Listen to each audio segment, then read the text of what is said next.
Esto es Infinito Esotérico y Oculto. Infinito, señal del nuevo milenio.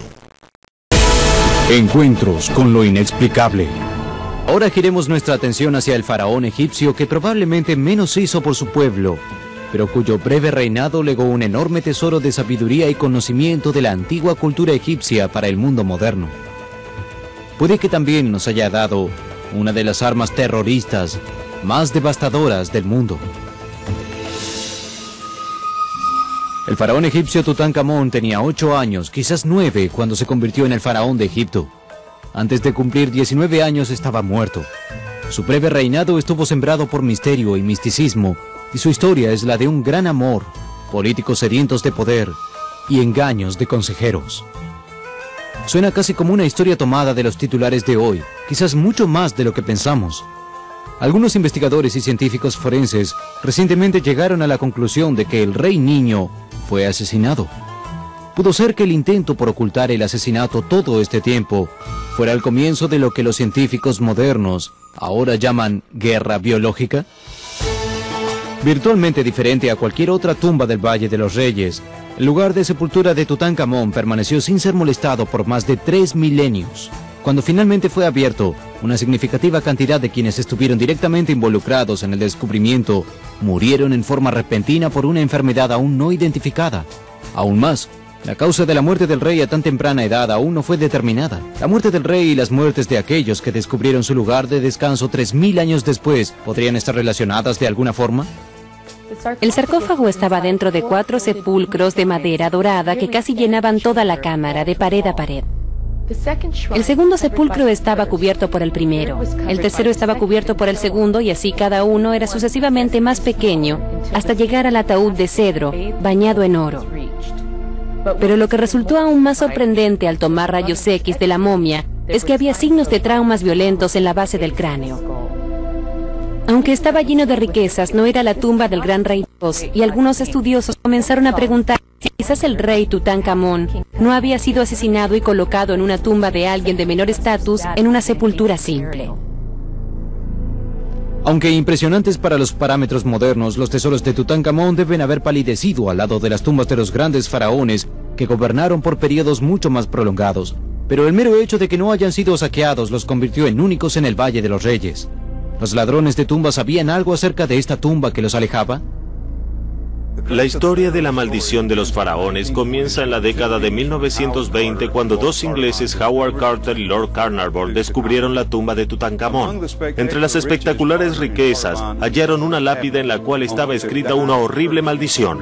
La muerte matará con sus alas a quien moleste la paz del faraón.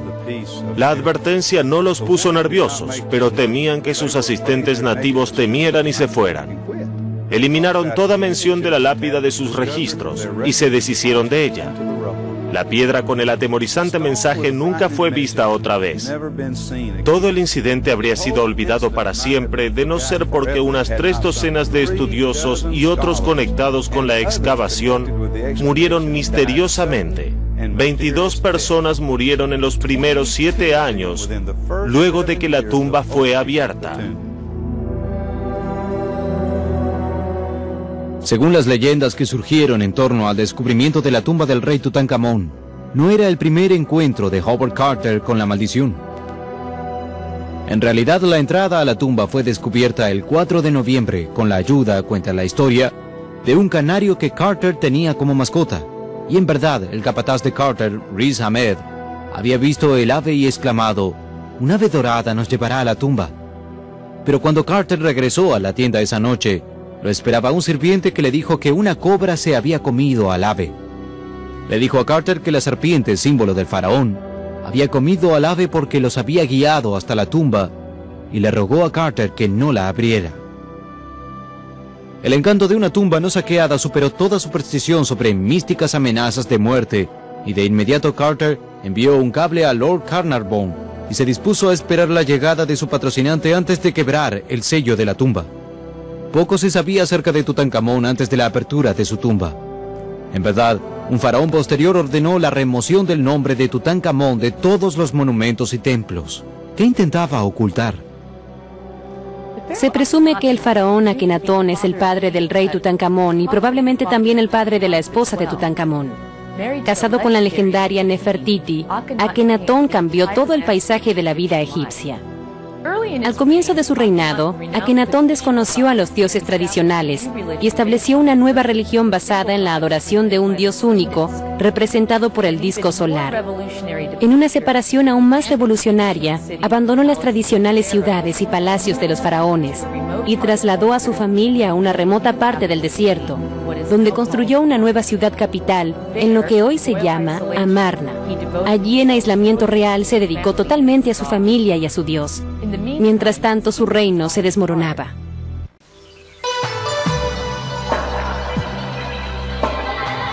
Usted está viendo Infinito. Infinito, señal del nuevo milenio. Regresaremos con más Infinito esotérico y oculto.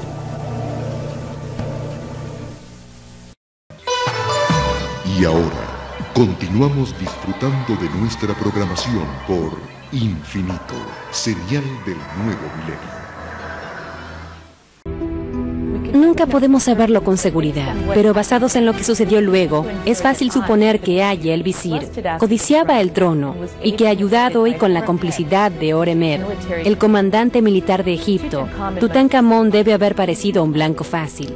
En su libro El asesinato de Tutankamón, el Dr. Bob Brier informa que una radiografía del cráneo del rey niño revela una herida masiva en la parte posterior de la cabeza, arriba del cuello. Un lugar extraño para una lesión accidental y un lugar casi imposible para atacar, excepto por la noche cuando no hubiera guardias en servicio. Otra evidencia forense sugiere que existieron curaciones, lo cual implica que el rey no murió por su herida de inmediato, sino que vivió cierto tiempo. Inmediatamente después de la muerte de Tutankamón, Aya, el visir, anunció que tomaría a la esposa de Tutankamón como su prometida. Ankhesenamun, la esposa del rey Tutankamón, y muy posiblemente también su medio hermana, entró en pánico. Escribió una carta al rey de los hititas rogándole que enviara a uno de sus hijos para que fuera su esposo. Dijo que no quería casarse con un sirviente. El rey de los hititas envió a uno de sus hijos de la realeza para convertirse en rey de Egipto, pero fue asesinado en el viaje hacia Tebas, y parece que el general Horemheb tuvo algo que ver en eso. Si todo esto fuera verdad, y el visir y el general asesinaron al faraón Tutankamón y al príncipe de los hititas, debían tomar medidas para asegurarse de que sus crímenes nunca serían descubiertos. Aya, el visir, se casó con la viuda del rey Tutankamón y se convirtió en el faraón del lugar, y a su muerte fue sucedido por Horemheb. Fue Horemheb quien ordenó que toda mención de Tutankamón fuera retirada o destruida. Puede ser que la ambición de poder diera lugar a la muerte de Tutankamón y a la necesidad de la maldición de los faraones para asegurarse de que el hecho nunca sería descubierto. Es posible que los médicos que prepararon el cuerpo del rey niño para la sepultura también prepararan una sorpresa biológica para los ladrones de tumbas que aseguraría que la maldición se volviera realidad. Las ciencias médicas y forenses modernas finalmente descubrieron la verdadera maldición, una maldición a la que el mundo aún hoy se enfrenta. Si una maldición fuera colocada hoy en un objeto o en un individuo, lo más probable es que fuera ignorada por la mayoría. Pero en el mundo de los egipcios de hace más de 3000 años, puede que una maldición haya sido un formidable disuasivo para abrir la tumba de un faraón, que también era considerado un dios. Y en el mundo de la década de 1920, mucha gente se inclinaba por lo oculto y lo metafísico en busca de respuestas. En verdad fue Sir Arthur Conan Doyle, autor de Los misterios de Sherlock Holmes, quien afirmó al mundo que la muerte de Lord Carnarvon quizás había sido causada por la maldición de los faraones. Howard Carter era un meticuloso arqueólogo profesional. La maldición, si es que hallaron una lápida diciendo algo así, carecía de significado para él, y tenía mucho trabajo que hacer. Cada lado de los 4 santuarios debía ser cuidadosamente retirado y catalogado junto con cientos de otros objetos hallados en la tumba. Lord Carnarvon, ansioso por ser el primero en ver cada tesoro que según las reglas de la época le pertenecían, trabajó diligentemente junto a Carter y su equipo durante semanas, pero la maldición estaba por aparecer. Carnarvon y Carter estaban por descubrir la momia misma cuando Lord Carnarvon cayó gravemente enfermo. Si bien sospecharon de una infección, los médicos no estaban seguros en su diagnóstico. Murió antes de que su hijo pudiera llegar a su lecho, y precisamente en el momento de su muerte, un inexplicable apagón afectó a todo el Cairo. Otra víctima fue el arquitecto norteamericano Arthur Mace, quien había sido la persona que había retirado el último trozo de pared que bloqueaba la entrada a la tumba. Murió en el mismo hotel y con los mismos síntomas que Carnarvon: fiebre y un coma repentino. A la mañana siguiente de que Carter había mostrado la tumba a su amigo George Gould, Gould despertó con fiebre alta. Para el anochecer, estaba muerto. El radiólogo Archibald Douglas Reed fue el primero al cortar las envolturas de la momia y tomar radiografías. Reed murió a bordo del barco de regreso a su casa en Inglaterra. ¿Qué causó las prematuras y coincidentes muertes de los invasores de la tumba del rey Tutankamón? ¿Pudieron ser causadas por la inhalación de algún antiguo virus o bacteria adormecido en la tumba por miles de años? El doctor Ezzedine Taha, eminente médico y biólogo del Cairo, dio una conferencia de prensa en 1962. Anunció el descubrimiento de un antiguo hongo microscópico que tal vez había sobrevivido adormecido por miles de años, el cual dijo podía ser controlado por los antibióticos modernos. Irónicamente, antes de que pudiera demostrar su teoría, el doctor Taha murió en un inesperado accidente automovilístico.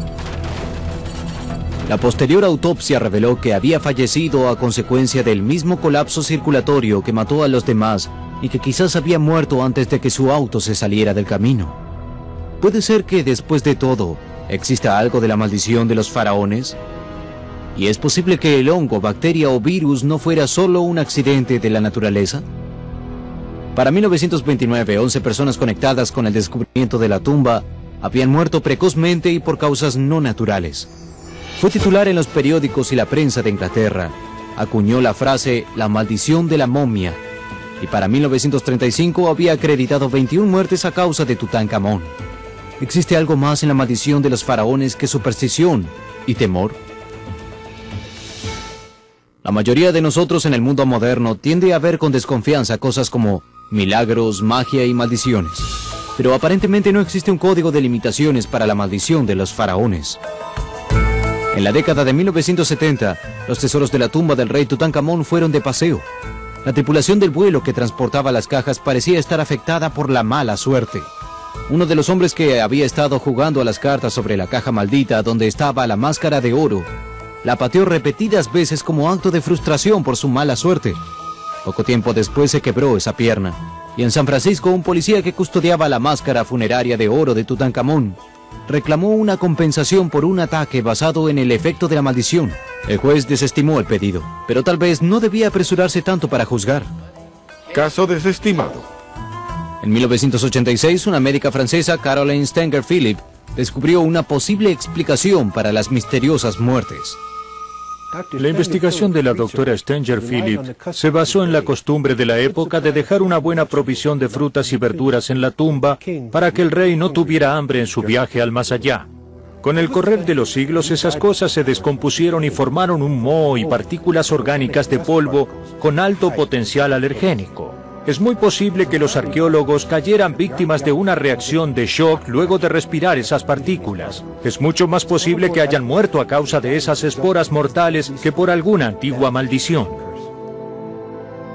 En 1968, la señora Sylviane Ganton, investigadora del Laboratorio de Ecología en París, demostró que las esporas microscópicas pueden volverse muy potentes.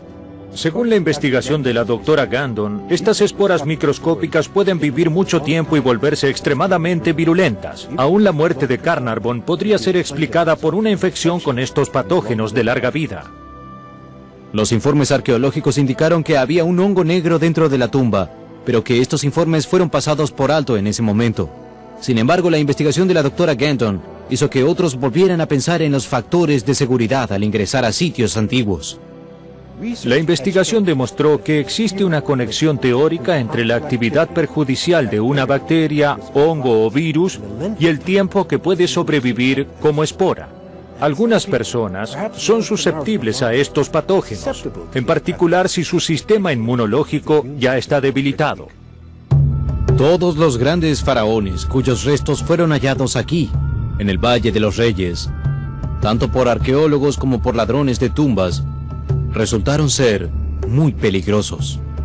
En 1999, en la Universidad de Leipzig, el profesor Gotthard Kramer examinó 40 momias y halló esporas potencialmente peligrosas en cada una de ellas. Las esporas de hongos pueden vivir miles de años y todo lo necesario para activarlas es una ráfaga de aire fresco al abrir la tumba.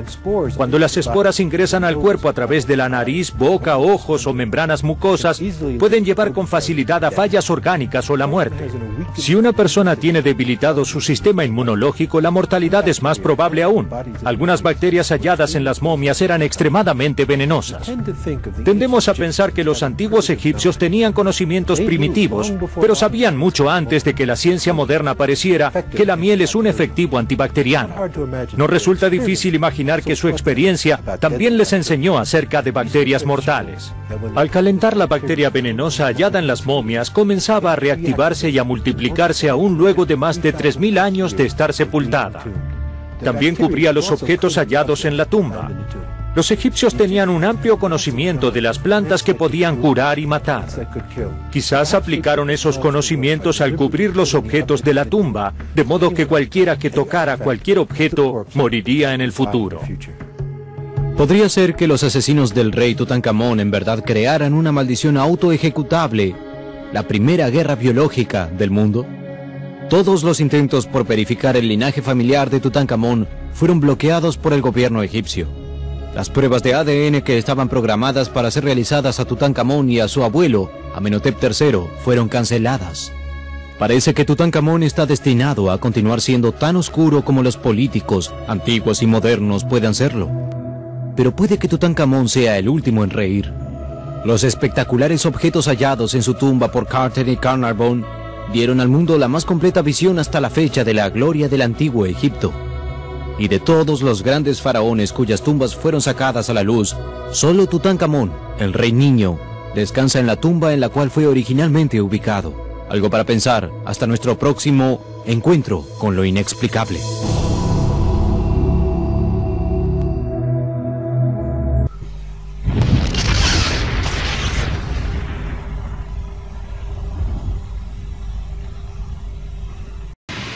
¿Hasta dónde puede llegar esa capacidad? ¿Es posible mover objetos con la mente? ¿Existe la telepatía? ¿Se puede predecir el futuro? Comience a develar lo desconocido, porque lo paranormal es infinito. Infinito, señal del nuevo milenio.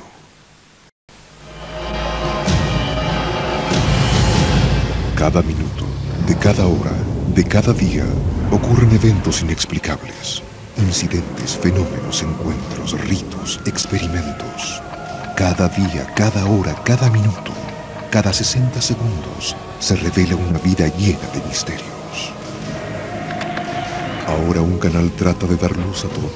Un canal que indaga los misterios del universo. Un canal que se aventura en territorios desconocidos. Un canal que explora las preguntas que definen nuestra existencia. ¿Estamos solos en el universo? ¿Existe la vida después de la muerte? ¿Quién construyó las pirámides? ¿Se puede predecir el futuro? ¿Podemos mover objetos con nuestra mente? ¿Existe el infierno? ¿Se acabará el mundo en el año 2000? ¿Es la historia una gran mentira? Para cada pregunta hay una respuesta, pero ¿hasta dónde estamos dispuestos a llegar para encontrar la verdad? Desde Machu Picchu al Chupacabra, desde los aztecas al zodíaco, desde los extraterrestres a los ángeles. Esto es Infinito, un viaje hacia lo desconocido, una exploración de lo inexplicable. Ningún lugar es muy remoto, ninguna pregunta muy extraña, ningún misterio está fuera de nuestros límites. Escuche lo inesperado, descubra lo oculto, experimente lo desconocido. Infinito, señal del nuevo milenio.